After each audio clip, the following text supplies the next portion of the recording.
there are really two kinds of education, good and bad. How in the world are we going to effectively educate the young people in this country?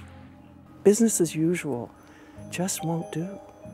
Not now. I can't just be a spectator. And that meant beginning to think differently.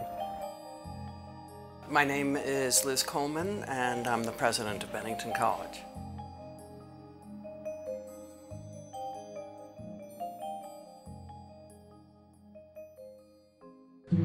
Members of the class of 2011, never in my life at any point did I sit around dreaming about being a college president.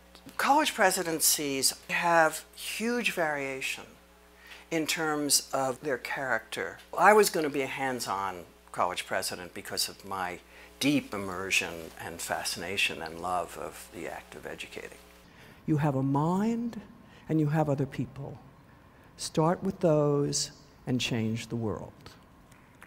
She is deeply passionate with respect to education. She came here at a time, a college that was in deep financial crisis. Lots of people said she's not going to make it.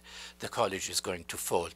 But she absolutely did not respond to those warnings, and she continued a very energetic appeal to the alumni, to students, to faculty, and gradually she revived this college. I've seen a lot in the stretch of time that I've been in this work of what's happened to women. In the late 60s, the assumptions were that if you were a woman, you were the faculty spouse. So the distance that's been traveled is really, really substantial.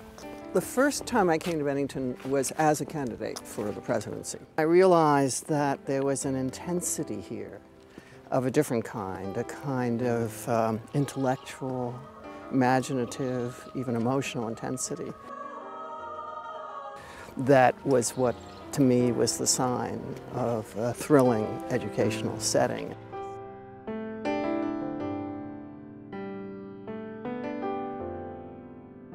What worries me about focusing on issues like how many women presidents are there is that it's, to me, missing some of the more powerful and penetrating challenges.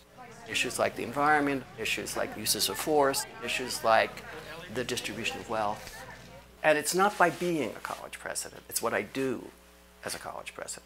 A lot of institutions, progressive visionary institutions like Bennington, all of them struggle with this fate of how do you sustain a culture of innovation. And Liz confronted the question with the answer by being more visionary. With not much more than an idea, but what an idea.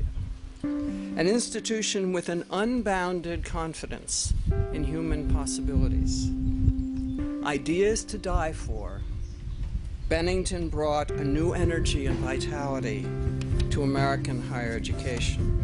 It's an idea that I had a lot to do with pushing and thinking about, that we have an obligation as educational institutions to the quality of our public life.